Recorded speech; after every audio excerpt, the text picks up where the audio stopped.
कि ये forum determine हो गया कि मैंने सीनियर सिविल जज के पास जाना है, या मैंने सेशन जज के पास जाना है, या मैंने रेवेन्यू साइड पे जाना है, वो सिलेक्ट। अब आ जाएगा दूसरे नंबर पे कि पार्टीज कौन कौन सी नेसेसरी एंड प्रॉपर पार्टीज। अब पार्टी को नहीं छोड़ना। अगर हम नेसेसरी प्रॉपर पार्टीज में किसी एक पार्टी को भी छोड़ देंगे, दावा डिग्री हो जाता है, या किसी का इंटरेस्ट गलत दे देंगे,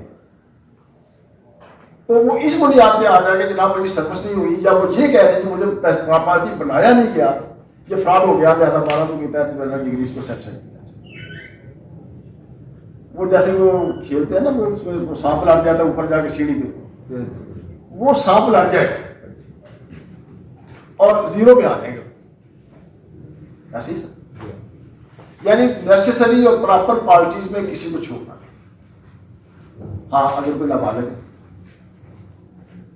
वो मदई पढ़ना चाहता है, या नाबालिग है वो मुतल्ला उसको प्रॉपर पार्टी उसको बनाना जरूरी है, तो फिर अब पर जो नाबालिग है वो अपनी पर्सनल हैसियत में तो सूरी कर सकता है।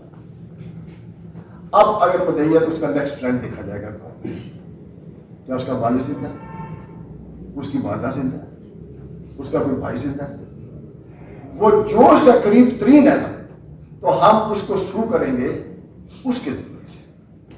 अगर उसकी तरफ से दावा किया, और अगर डिफेंडर की तरफ से कुछ छोटा नाबालिग है तो फिर उधर देखेंगे कि वहां कौन है, लेकिन उसके लिए फिर एप्लीकेशन भी देनी पड़ेगी। ये पार्टी चाहती नेसेसरी और प्रॉपर पार्टी। अच्छा, जब हमने नाबालिग की तरफ से दावा दायर किया तो लाजम है कि फिर हम उसको एक तो वो जो हेडिंग है वहां से लिखेंगे कि फलां नाबालिग थ्रू फलां, यानी बदलिया वालदा की या नेक्स्ट फ्रेंड जो भी है, और उस चीज का जिक्र हम अपनी प्लेट पे करना भी जरूरी है कि फलां जो है वो नाबालिग है, उसको हम पर्सनल कैपेसिटी में नहीं आ सकता, उसको हम उसके नेक्स्ट फ्रेंड के जरिए वो दावा कर रहे हैं। नंबर 2, जब देखते हैं कि हमने फला बंदा भी इसमें मुद्दई होना जरूरी है, लेकिन वो अवेलेबल नहीं है, उसको इन द अरे ऑफ प्लेंटिव्स हम शामिल नहीं कर सकते। अब उसके लिए कानून एक रास्ता बनाता है कि आप उसे परफॉर्मा डिफेंडेंट दिए, और परफॉर्मा डिफेंडेंट अगर बनाना है तो फिर प्लेंट में इस चीज का जिक्र करना है कि interest of plaintiff is not hostile to that of defendants number so and so, but for the time being they are not available and then cannot be arrayed as plaintiff, thus they are being completed as performa defendants। यानी इस चीज का जिक्र जो है मौजूद होना चाहिए। और अगर दावा आ रहा है थ्रू अटॉर्नी, दावा तो आ गया, वो किसी वजह से नहीं आ सकते, या एक ही प्लेंटिफ है या ज्यादा प्लेंटिफ है, बैरून मुल्क रहते हैं, वो खुद पेश नहीं हो सकते, वो अपना किसी को अटॉर्नी नहीं करता,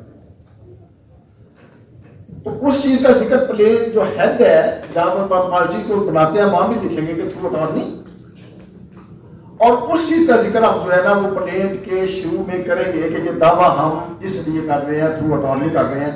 अगर वो ना लिखा जाए तो कराची की गफालती है, वो कहते हैं वो दावा मिलती नहीं, उसका सिर्फ नीचे ये लिख देना कि थ्रू प्लेन अटॉर्नी, ये भी ठीक है।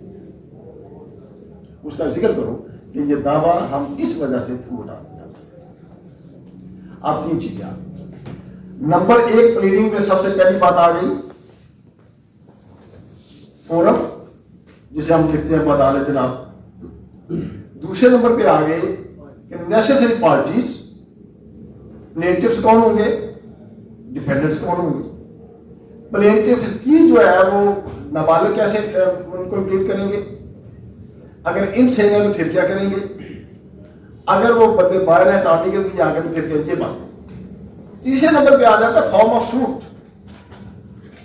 ये बड़ा इंपॉर्टेंट है कि हम अदालत में आए हैं, कौन सा दावा लेके आए, उसकी फॉर्म क्या है।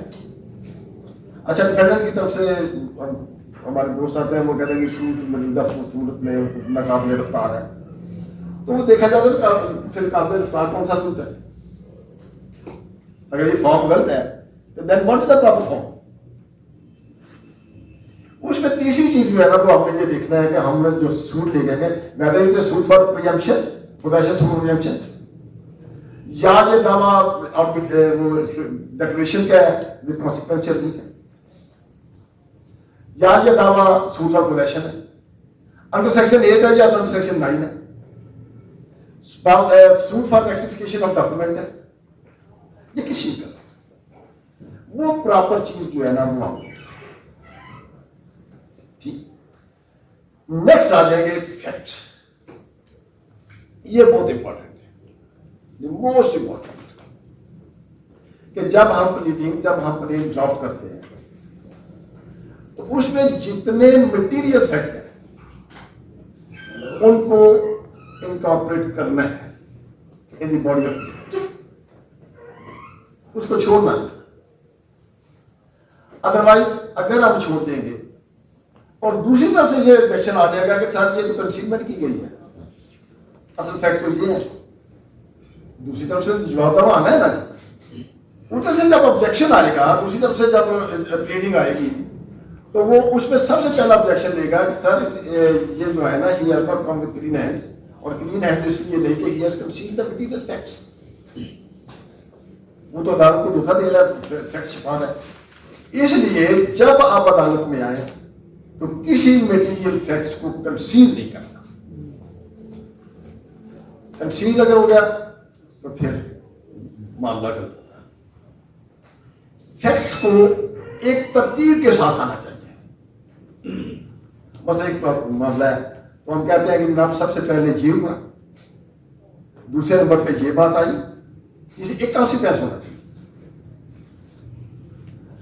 उसके बाद आ जाती है तीसरी चीज, जब हमारे फैक्ट्स खत्म हो जाते हैं तो फिर आगे आ जाता है कि क्या सबसे पहले सर एक चीज देखना पड़ता है, look standard and cause of action. ये दो मुख्तलिफ चीजें हैं, लुक स्टेंडर्ड और चीज है, कॉज ऑफ एक्शन और चीज है। लुक स्टेंडर्ड वो मेरा हक है जो मुझे अदालत में आने का मुझे हक के दावा देता है कि मैं अदालत के जुरिस्डिक्शन को इन्वोक कर सकूं। वो जो मेरा हक है ना, दैट्स लुक स्टेंडर्ड। मसलन मेरी एक प्रॉपर्टी है, उसमें किसी को कोई हक नहीं कि उसमें मुदाखलत करे, उसमें ट्रेसपास करे, उसको लिनिएट करे या नाजायज कोई उसमें मुदाखलत करे। अगर कोई करे तो मुझे लोग स्टैंड आई है कि मैं उसके खिलाफ अदालत में आ जाऊं। ये है लोग स्टैंड, कि मेरा वो हक जिसकी बुनियाद पर मैं आके दरवाजा अदालत का खटखटा सकता हूं, this is the look stand. और कॉज ऑफ एक्शन क्या है? कॉज ऑफ एक्शन उस वक्त मुझे पैदा होगा जब मेरे उस हक में कोई मुदाखलत करेगा, जब मेरी प्रॉपर्टी में कोई इलीगल इंटरफियर करेगा, जब मेरे किसी राइट को कोई इनकार करेगा या इनकार करने का इरादा है। तो फिर जब वो ये काम करेगा तो मुझे कॉज ऑफ एक्शन, मुझे सिर्फ लोक स्टैंडर्ड की बुनियाद पर मैं अदालत नहीं आ सकता। ये मुझे लोक स्टैंडर्ड को कहने को लोक स्टैंडर्ड तो है, आपको कॉज ऑफ एक्शन क्या है? और सदर मुझे लोक स्टैंडर्ड नहीं तो मैं सिर्फ कॉज ऑफ एक्शन की बुनियाद पर नहीं हो सकता। वो मेरे भाई की प्रॉपर्टी है तो ये आदमी उसमें मुदाखलत करता है, वो कहता है भाई तो लोक स्टैंडर्ड आपके भाई को है, आपको तो नहीं है, आपको भाई के तार नहीं है। अभी नहीं, वो कहेगा जाओ तोड़ दो, फिर जैसे कहेंगे तोड़ दो, मुझे लोग स्टैंडर्ड ही नहीं है। ठीक है, अब हमने अगला पैरा जो देना है आखिर 3 पैरे जो होते हैं उसमें हमने कॉज ऑफ एक्शन देना है कि मुझे कॉज ऑफ एक्शन है और फर्स्ट टाइम मुझे कॉज ऑफ एक्शन कब। First time cause of action इसलिए कि उसका जो लिमिटेशन, लॉ ऑफ लिमिटेशन है ना, वो देखा जाएगा कि क्या जिसने इसको कॉज ऑफ एक्शन पैदा हुआ उसके विद लिमिटेशन आया या लिमिटेशन क्रॉस करके आया। इसलिए वो देना कि मुझे कॉज ऑफ एक्शन फलां तारीख को या फर्स्ट मुझे वहां पैदा हुआ और लास्ट ये पैदा हुआ, ताकि वो डिटरमिन हो सके कि ये दावा विद लिमिटेशन है या दावा है। नंबर नेक्स्ट आ जाता है, उसमें 2 चीजें कि हमने दावे की मालियत जो है उसको तयन करना होता है for the purpose of court fees and jurisdiction.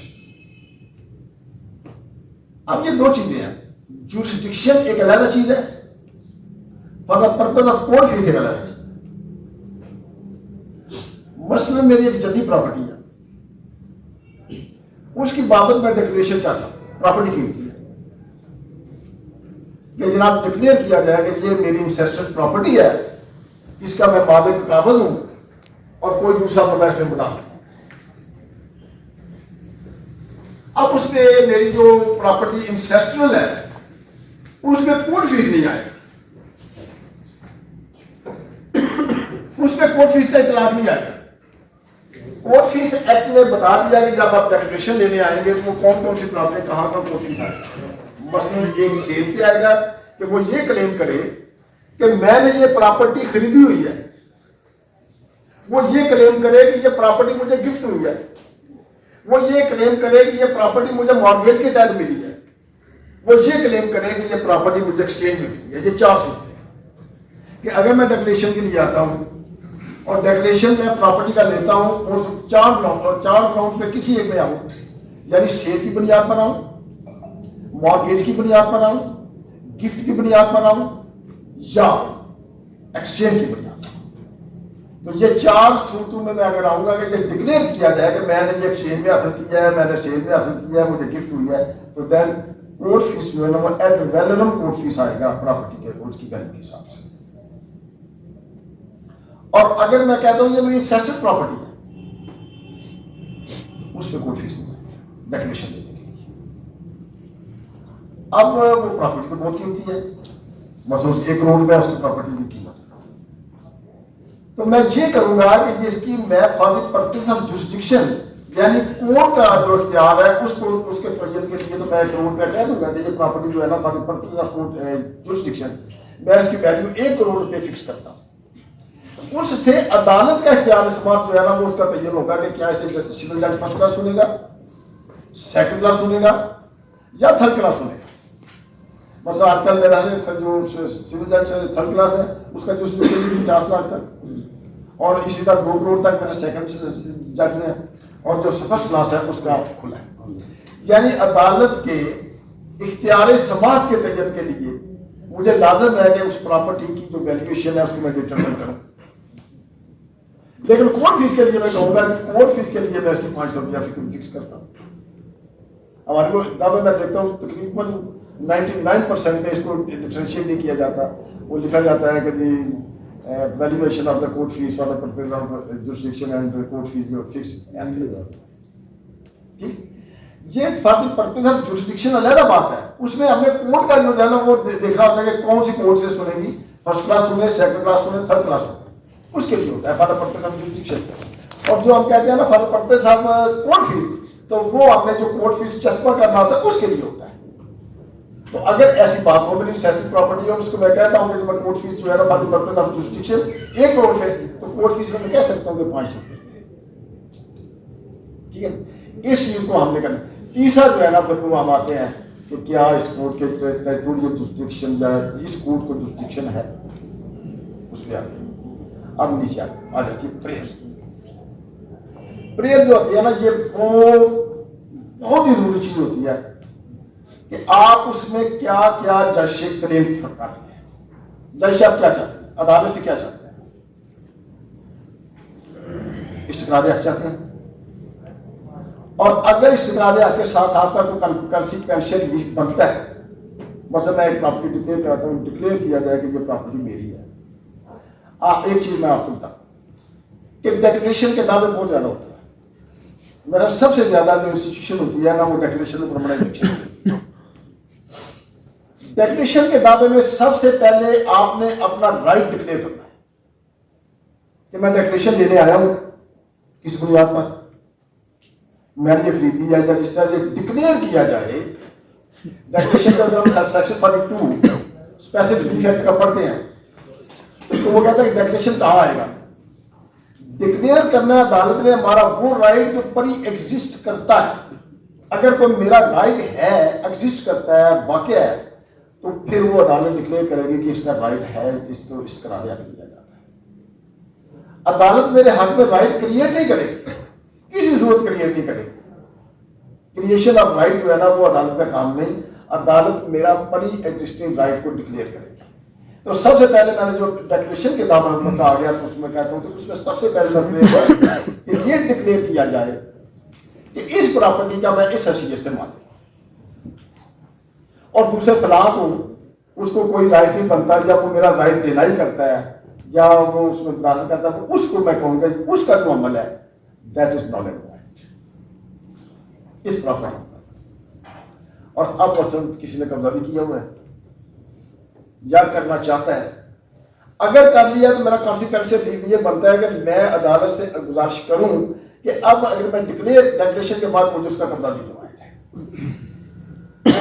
और अगर वो करना चाहता है तो फिर मैं परमानेंट इंजेक्शन हूं कि इसको परपेचुअली हमेशा हमेशा के लिए से रोक दिया जाए कि मेरी इस प्रॉपर्टी में मुताबिक ना किया, या भी और जो प्रेयर्स हैं अगर मुश्तरक है तो मैं ये भी कह सकता हूँ कि पार्टीशन आप कीजिए। अब लॉ प्रोवाइड करता है कि अगर कॉन्सिक्वेंशियल लीव मैं डिक्लेरेशन के साथ ले सकता हूं, मांग सकता हूं, और मैं वो डिक्लेरेशन के साथ क्लेम नहीं करता तो वो दावा मेंटेन करनी है। यानी जब मैंने प्रेयर करनी है तो प्रेयर में मुझे इस चीज का ख्याल होना चाहिए कि मैंने अदालत से क्या मांगना है और अदालत मुझे उसमें क्या क्या दे सकती है। अगर मैं ओमिट कर जाता हूं अपने दावे को मैं आपको ये चीजें जो है ना, ये ड्राफ्टिंग में जब हम प्लीडिंग करते हैं तो प्लीडिंग में इन चीजों का बहुत बहुत बहुत ख्याल रखना चाहिए। अब आ जाते हैं प्लीडिंग या प्लेंट है या रिक्वेस्ट स्टेटमेंट है। अब हमारे पास एक आदमी आ जाता है दावा लेके मुझ पर ये नोटिस हो गया, ये मेरे पास दावा मेरे खिलाफ हो गया, मैं इसको डिफेंड करना चाहता हूं। अब वकील साहब उसको देखते हैं दावे को, और दावे को देख के फिर उन्होंने अपने क्लाइंट का इंटरव्यू करना है। उस इंटरव्यू के बाद उससे जो मटेरियल फैक्ट्स है उनको लेना और फिर देखना है कि जो मुद्दई आया क्या वो क्लीन है, क्या वो जो क्लेम लेके आया वो क्लेम ठीक है, क्या वो प्रॉपर फॉर्म में आया, क्या वो विद इन लिमिटेशन आया, क्या उसने प्रॉपर कोर्ट फीस अफेक्ट्स की, क्या उसने फैक्ट्स कंसील तो नहीं किए। अगर इनमें जो ऑब्जेक्शंस हैं आप और क्या इसको कॉज ऑफ एक्शन है, क्या जो दावा लेके आया उसे लुक स्टैंड ही है। अब ये चीजें जो है ना ये हमारे वकील के एरिया में आती हैं, वो कहते हैं जनाब जी तो इसका कॉज ऑफ एक्शन नहीं बनता, इसका क्या ताल्लुक बनता है। पहला ऑब्जेक्शन आ गया जिसे कॉज ऑफ एक्शन, बिल्कुल कॉज ऑफ एक्शन वो मटेरियल फैक्ट्स कंसील करता है, तो हम कह सकते हैं कि he has come with unclean hands. क्यों कि इसने बड़े मटेरियल फैक्ट्स जो है वो कंसील किए हैं, अदालत को धोखा दे रहा है। नंबर 3 हम आगे आ जाते हैं और फिर हम देखते हैं कि क्या इस कोर्ट को जुरिस्डिक्शन है। हम तो कहते हैं जनाब ये तो जरी जमीन है, पार्टीशन का केस तो जाकर तहसीलदार के पास करे, आपको जुरिस्डिक्शन ही नहीं।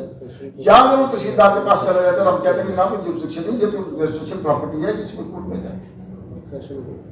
उनमें से कोई एक ऑब्जेक्शन जो मैक्सिमम ऑब्जेक्शन आप ले सकते हैं वो ले लें।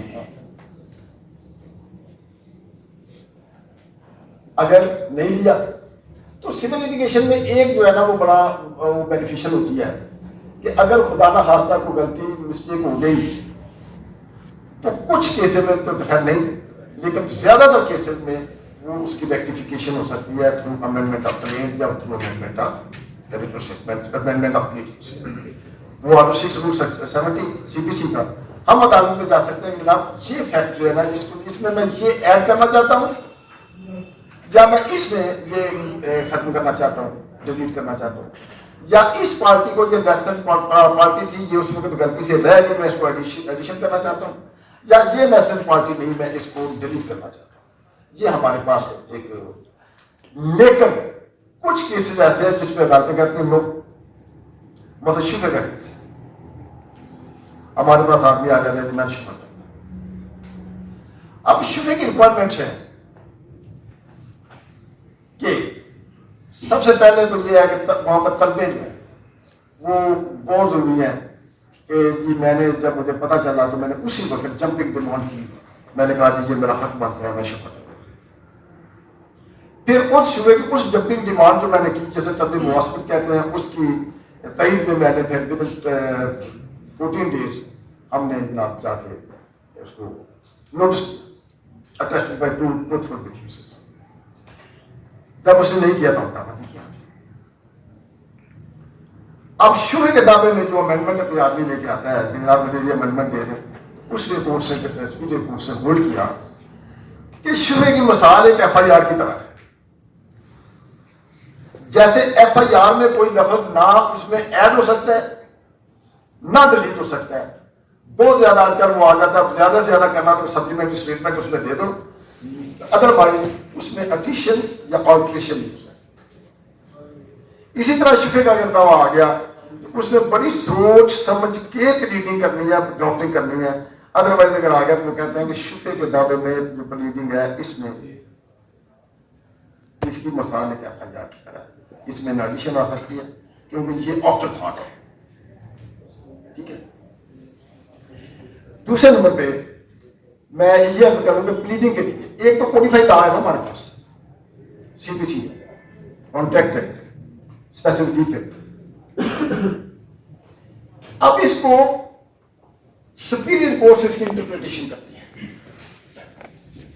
और वो इंटरप्रिटेशन वक्तन फक्तन एक व्यू तो बहुत लंबे अरसे से आ रहा होता है, वो व्यू बदल जाता है। वगैरह लोग वो चीजें जो है ना वो भी हमें ज़हन में रखनी चाहिए जब हम प्लीड करते हैं।